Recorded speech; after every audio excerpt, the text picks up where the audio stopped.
वो कहती हैं कि मेरा लड़की को है ना मेरे दामाद मारते हैं, पीटते हैं, इसलिए रिश्ता टूट गई है। जवान बच्चे हैं, साल भर भी नहीं हुआ था, शादी टूटने का कारण क्या था? 1-2 महीने शादी होने के बाद वो अलग रहने लग गए और 1 साल के अंदर ही परिवार टूटने लग गए हैं। इसका कारण क्या है? शादी के समय में मां बापों ने किया हुआ लापरवाही। मां बापों ने क्या लापरवाही किया? मां बाप अपने बच्चों के लिए सही रिश्ता तो ढूंढते हैं, लेकिन कुछ ऐसे रिश्ते को ढूंढना भूल जाते हैं जो बाइबल के अंदर मसीह के परिवार होने के नाते कदम उठाना चाहिए। ऐसे कदम अगर नहीं उठाएंगे तो फिर हमारे जीवन में परमेश्वर के खिलाफ के काम होते रहेंगे और परिवार टूटते जाएंगे। जैसे आप जानते हो, हमारे कलीसिया के बच्चों ने परमेश्वर का वचन को रिकॉर्डिंग करके यूट्यूब चैनल में शालोम फेलोशिप नाम से और इंस्टाग्राम में शालोम न्यू दिल्ली नाम से लोगों के पास परमेश्वर का वचन पहुंचा रहे हैं।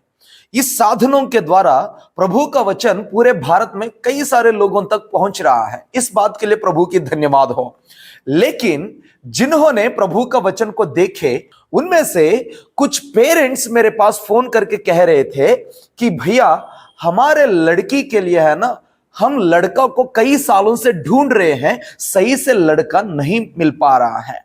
अगर कोई आपके सर्किल में हो कोई अच्छा सा लड़का, हमें बता देना। जिन्होंने मेरे पास फोन किए थे और उन लोगों का नाम मैंने नोट करके प्रार्थना करने लगा। प्रभु से कहते आया कि प्रभु फलाना फलाना बहनों के लिए जिनको आपने विचार करके रखा, जिनको आपने चुन कर रखा कि इन लोगों का जीवन साथी के रूप में, और उनसे मिलवा दो। इस प्रकार मैं प्रार्थना करते आया था। लेकिन मैं आप लोगों से एक बात जरूर कहना चाहता हूं, चाहे जवान लड़की क्यों ना हो, जवान लड़का क्यों ना हो, प्यार मोहब्बतों की चक्कर में ना पड़े, प्यार मोहब्बतों की चक्कर में ना पड़े। बाहर खूबसूरती को देखकर, इंसान की बड़ाखा को देखकर, इंसान की बातों को देखकर किसी भी प्रकार की उलझनों में, किसी भी प्रकार की ट्रैप में तुम ना पड़े। क्योंकि परमेश्वर का वचन हमें साफ साफ कहता है कि किस प्रकार की आदम को परमेश्वर ने जीवन साथी को देने के लिए सोच रखा। आदम के बारे में हम सभी जानते हैं, परमेश्वर ने आदम को बनाया था। परमेश्वर ने आदम को बनाने के बाद उनके लिए जीवन साथी के बारे में भी सोच के रखा। प्रभु ने सोचा आदम अकेला रहना उनके लिए सही नहीं है। जब आदम अकेला था तब परमेश्वर ने उनमें से आदम में किस प्रकार की क्वालिटीज को देखकर प्रभु ने यह सोचा होगा कि अब इस आदम अकेला रहना सही नहीं है। तब मैंने वचन को पढ़ना शुरू किया था। उत्पत्ति के पुस्तक, उसमें 2 अध्याय 15 आयत में इस प्रकार लिखा गया है, परमेश्वर ने आदम को लेकर आदन की वाटिका में रख दिया कि वो उसमें काम करे और उसकी रक्षा करे।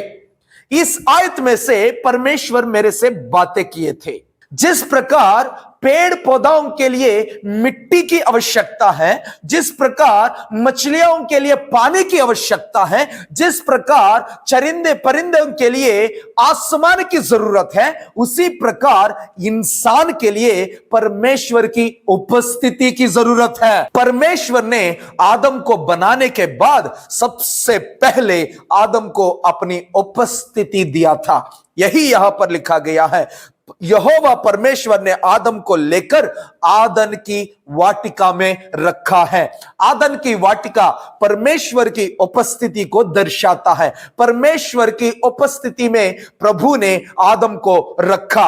और दूसरा है, परमेश्वर ने आदम को काम करने के लिए कहा था।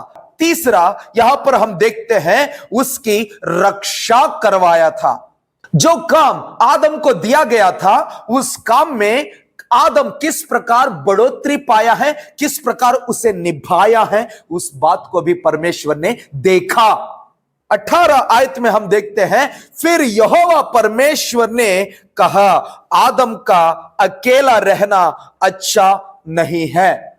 जो कोई मेरे पास फोन कर रहे थे वो कह रहे थे हम फलाना कुल के हैं, हम फलाना जाति का है, उस जाति में कोई व्यक्ति है तो फिर बता देना।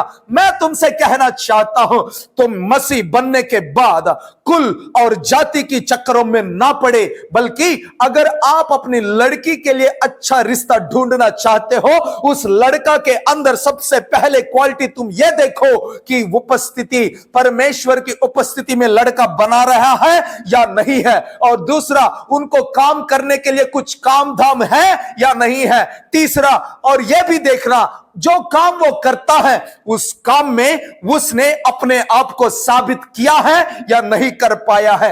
अगर इस प्रकार की क्वालिटीज उस लड़का के अंदर नहीं है तो फिर अपनी लड़की के साथ उस लड़का की शादी मत कराओ, और वैसे भी ऐसी प्रकार की लड़काओं के चक्कर में लड़कियां ना पड़े। तुम्हारे लड़की के लिए एक अच्छा लड़का को ढूंढने के लिए तुम अपना कुल, अपना जाति, अपनी खानदान, अपनी स्टेटस को लेकर मत ढूंढो।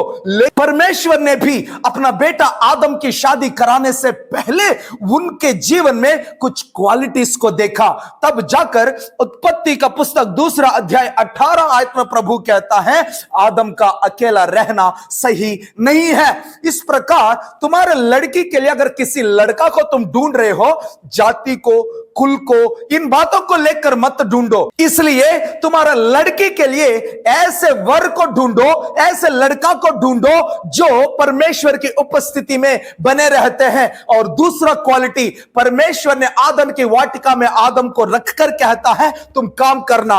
अगर कोई भी लड़का काम नहीं करता है, तुम्हारी बेटी से तो उनकी शादी मत कराओ, क्योंकि उनका काम दाम कुछ है ही नहीं है। तो फिर कल के समय पर वो क्या खिलाकर अपना परिवार को पाल पोस करेगा। इसलिए काम करने वालों को अपना बेटी को देना। और तीसरा है, जो काम आदम करता था उसमें आदम प्रबल हुआ। उसी प्रकार अगर कोई भी काम करने वाला लड़का को आपने ढूंढा, जो परमेश्वर की उपस्थिति में रहने वाले लड़का को आपने ढूंढा, और तुम यह भी देखना कि वो करने वाले काम में वो प्रबल है या नहीं है, ऐसे लड़का के साथ तुम्हारे लड़की से शादी कराओ तो वो परिवार सुख और शांति के साथ जिएगा।